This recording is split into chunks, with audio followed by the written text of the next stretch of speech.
किसी ने कमाल की बात कही है, किस्मत का लिखा शायद बदल जाए पर कर्मों का लिखा कभी नहीं मिटता, क्योंकि ईश्वर की अदालत में वकील नहीं, सिर्फ आपके कर्म बोलते हैं। कल्पना कीजिए, एक बूढ़ा शिकारी जंगल में पक्षी पर निशाना साधता है।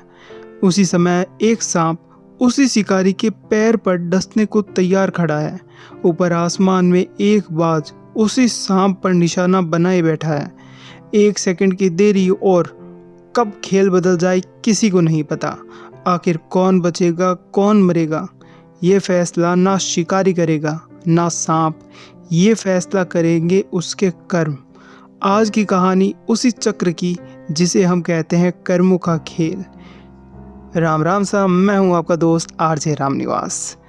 दोस्तों, एक बार एक राजा अपने वजीर के साथ भेष बदलकर राज्य के दौर पर निकला था। बाजार में उसे एक दुकानदार दिखा जो चंदन की लकड़ियां बेचता था। उसे देखते ही राजा के मन में अचानक विचार आया कि इस आदमी को फांसी दे देनी चाहिए। राजा हैरान हुआ कि आखिर उसने कुछ बुरा नहीं किया है, फिर मेरे मन में उसके मारने के विचार क्यों आ रहे हैं। लेकिन वजीर बुद्धिमान था। कुछ दिन बाद वह उस दुकानदार के पास गया और पूछा, भाई काम कैसा चल रहा है।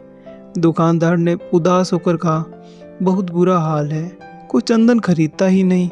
मैं तो बस यही दुआ करता हूँ कि राजा की मृत्यु जल्दी हो जाए ताकि उसके अंतिम संस्कार के लिए ढेर सारा चंदन बिके और मेरा कर्जा उतर जाए।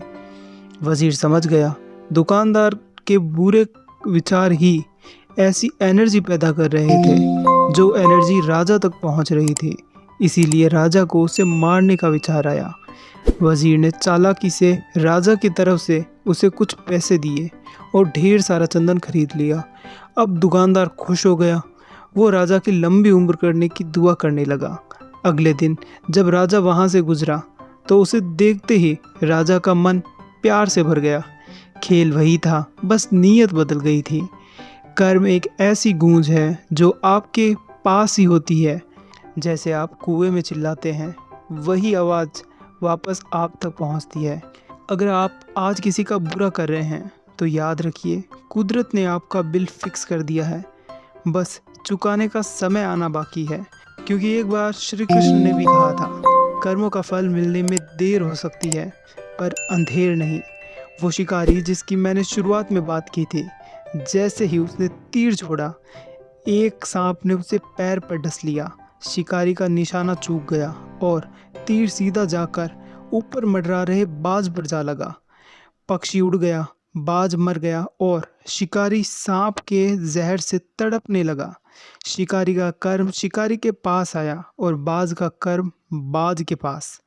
हम अपनी किस्मत नहीं बदल सकते, पर आज हम अपने कर्म बदल सकते हैं। छोटा सा दान, भूखे को रोटी देना या किसी दुखी चेहरे पर छोटी सी मुस्कान लाना, ये छोटे छोटे अच्छे कर्म जो हमें बड़े बड़े संकटों को टालने की ताकत रखते हैं। दोस्तों, कर्मों का खेल हमें सिखाता है कि दुनिया एक आईना है। आप जैसा दूसरों को देंगे वैसा ही आपके पास लौट कर आएगा। नफ़रत देंगे तो नफ़रत आएगी, दुआएं देंगी तो कुदरत आपकी झोली भर देगी। आज अगर आपके पास कुछ नहीं है, मुश्किलों से समय गुजर रहा है, तो याद रखिए, अच्छे कर्म करते रहिए। फल की चिंता मत कीजिए, क्योंकि जिसका हिसाब ऊपर वाला रखता है उसका नुकसान कभी हो ही नहीं सकता। चलते चलते बस यही कहूँगा, ऊपर वाले के आशीर्वाद के साथ, अपनी मेहनत और अपनों के प्यार के साथ कर दिखाओ कुछ ऐसा कि दुनिया करना चाहिए आपके जैसा। मैं हूँ आरजे रामनिवास। आपने आज किसके लिए क्या अच्छा किया, कमेंट में अपना एक छोटा सा नेक काम ज़रूर शेयर करें। राम राम साहब, मिलते हैं अगले वीडियो में। राधे राधे।